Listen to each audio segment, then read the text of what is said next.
O te whaatalo whātu le nei fo i tae au, si mai al whaafonga se whaapoponga o talafo ala Radio Samoa. I tala to mua, to a lima tangata mali liu o no whaalawelawe tau ta avale na whaamawina i le nei long weekend mo le Labour Day. E o mai le taime tu whaata se talafo se reporti lea mai leo leo, ma ese mai tangata wa mali liu o no nei whaalawelawe o lo iei fo i mai ua manu nu ati ngā ina. Whanawlawe tau ta avale nei na am tamai le fiafi le aso wharaile se iau o mai lawa i le aso ana nafi, ma ele ngata sa polo kai whi malanga inga whaapei fo i malitapu nia o se Tasio Highway mo se taimi le tu mau. Tau sanga ta aluai na o le to atasi tangata na umalona soifua o no whaalawe i lunga le ala tele. Au mai e fo i malfautuanga le NZTA, New Zealand Transport Agency, se i utangia fautuanga i lunga le ala tele, ma lava le ono sai a o to e fo i ai i a inga mai ta whaonga i le aso. Leini cases na whaamaoni ai totono ni usila i le aso ana nafi o le COVID, i community cases o le alawa na ngata i le tuatasi na whaamaoni ai le aso wharaile, lea e feso ta i uma i le tangata whainga luenga i le wafu. Sa wa i le aso tuatnai, se fulmatasi cases whaamaonia, i tangata whaimalanga mai atu nuk mamau, ma e maua o loo whaanofo i sea. I tono le aso tuatnai whaamawinai li maafe tolu se lau iwas fulwono siaki na whaia, ma o se whai numera maua lunga leo whaamawina i ni siaki ke whai e te tonu o le whai unga le vai aso. Tai o nafi reportia mai le maliwa se Pepe i Norton i Hamiltone, e ui tonga fitinga na tau mawhai e toe la vea ilo na ola, reportia leo leo le i manuia. Fua iso e suenga le taimina tupu ai e leo iaini a tata e ono iaini si masalo salonga le mafu anga le maliwa le a Pepe.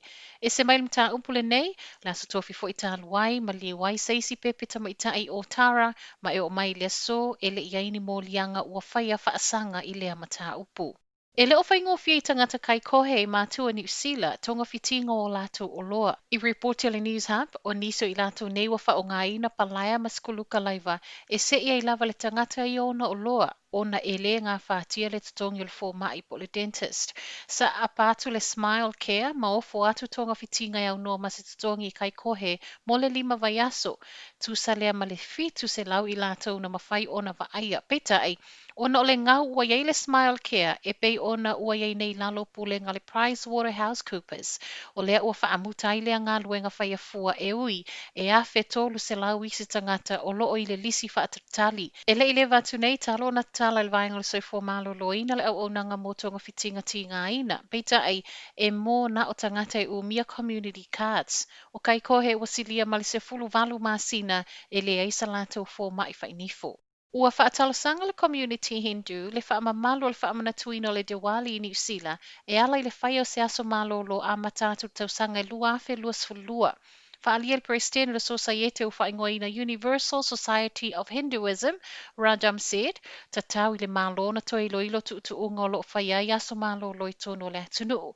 Fina ngalo whaalia i lungo tala le tio New Zealand e le o whetau i le community Hindu le whainga aluenga ma o i a onga i le aso le Diwali. Peitai, o lo te ena i leo lo tu whaatasia nei por kalame whaamanatu i Wellington nei lalo whaamalo le Communities Action Trust, Morale Kumar, le whaia o se aso malo lo i lona ia tali tonunga o leo lo tali sapai e taulanga o Wellington ma au kilani le Diwali e ala i sauninga ese lo whaia tau sangata i tasi, ma o se vaenga whaamalia loto o lo whaatawa ina e tangata anu ese.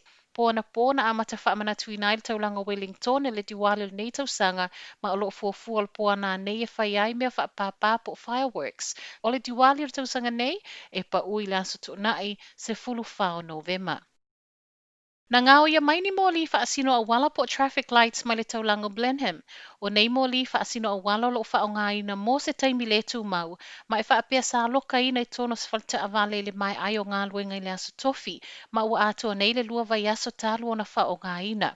Inise moli maua tangata o lo no nofo lata latane le nofoanga lo whaiai nei ngā luenga, ma salo le fia mālie, po le mawhauwhau e ave whai ma souvenir. Ai inise tangata mātutua o whaapea i lunga o tala le staff, e le ai, o le ai o se mawhauwhau. E tusal tau nei mō lima le sfultolu afe tāla, ma o Blenheim o se taulanga walau i loa i le ai o niana mō li whaasino a wala.